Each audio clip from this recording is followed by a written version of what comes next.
Yo, what's up mga bossing? Magandang umaga sa inyo. At meron tayong high ace ulit dito mga bossing. Kamukha nung ating kulay team na ginawa no nakaraan. Pero itong ating high ace ngayon mga bossing ay meron din tayong mga ibabalik sa ating high ace na original na mga piyesa.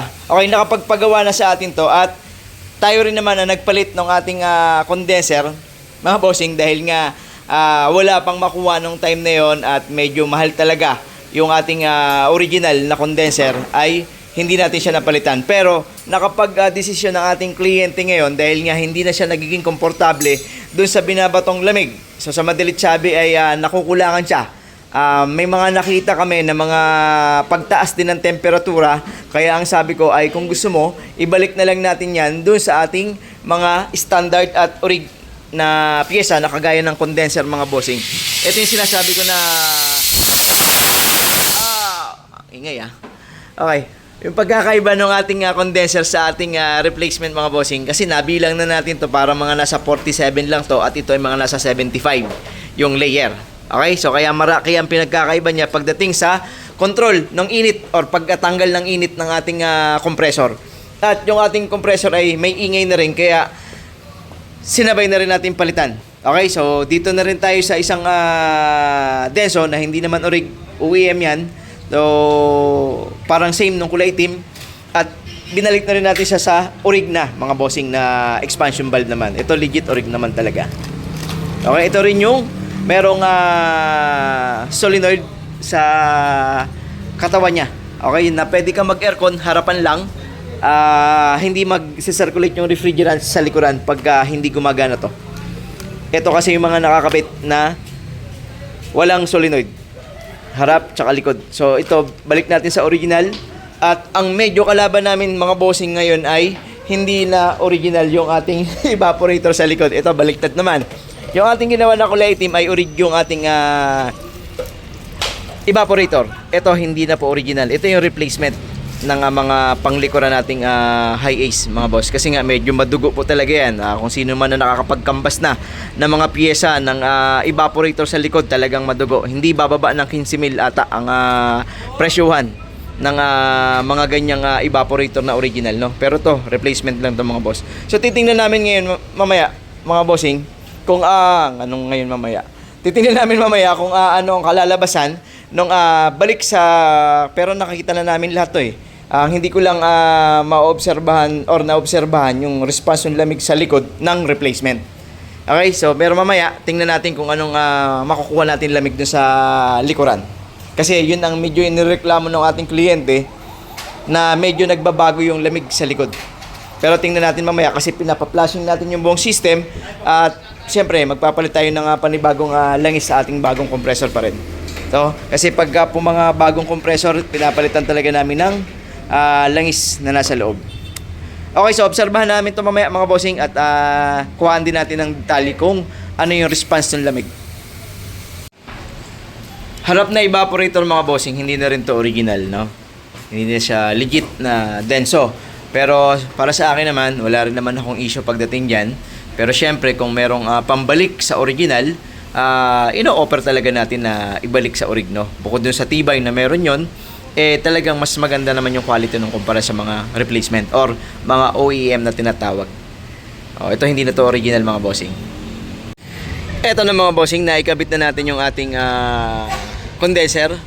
So goods na yan. At ang ating compressor. Yung okay, nakasalpak na lahat ito mga bossing. Magliligtas na lang tas load ng refrigerant para malaman natin eksakto mga bossing anong oras na ba. Para mga alas 11 lampas na yata. Makikita natin yan at medyo mainit naman. May konti lang dong ulap. So tingnan natin yan kung anong response ng lamig na makukuha natin dito. Pero likod, replacement nga. Evaporator. Harap, replacement din. Okay. Ito na yung final na reading natin sa ating high ace mga bossing. Ang low side niya ay walang 30, high side niya 160. Mga boss, napakainit na sikat ng araw dito. Hindi naman sobrang init ng talagang masakit sa balat, no? Pero mainit na yung ating posisyon. Kaya maituturing natin na medyo, ayun, nag-automatic pa. Ayan, bumaba ang high side, tumaas, nag-on. Okay, so mainit na, kaya nakakatuwa yan. Pinagbigyan tayo para makita natin kung anong reading. At syempre, kinuha na natin ng lamig sa loob. Thermostat niya nag-automatic kahit naka malapit sa sagad. Hangin niya naka number 3 mga boss. Lamig niya, eto na yung lamig. Mga nasa 6. Pagka hindi nag-off, bumababa pa, mga 5. Ayan, bumababa. Yan. So ngayon, kukuha natin yung ng thermometer yung likuran. Kasi nga replacement yan. Hindi ko alam kung ano makukuha nating lamig doon sa likod, no? Pero mas magkaiba talaga ang lamig ng harap sa kalikuran, no? Kahit na sa original, iba yung lamig ng harapan. Dahil mas malaki yung evaporator dito na mas makapal kumpara sa likuran. Pero kuha natin, lagyan natin thermometer sa likod. Nahuhulog mga bossing. yan. Nahuhulog, hindi ko Ayan, pero may standby naman na. Meron siya lamig sa likod mga boss na nasa nag-11 naman. Yan.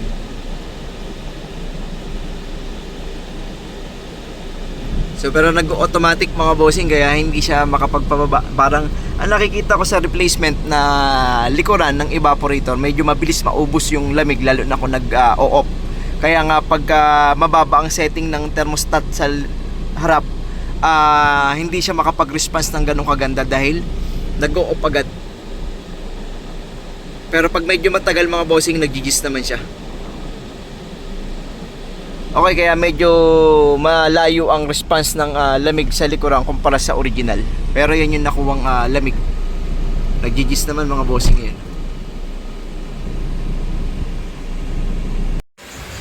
Okay mga boss, okay na yung aming high ace na ginawa. At ang pinakang last na project na lang ng ating kliyente ay magpalit ng urig na rear evaporator sa likuran mga bossing. So nakita naman na niya kung ano yung response at sabi niya mas malamig kaysa sa dati. Pero syempre, mas maganda pa rin na palitan ng original yung ating evaporator. So, nagpa-order na tayo sa supplier natin.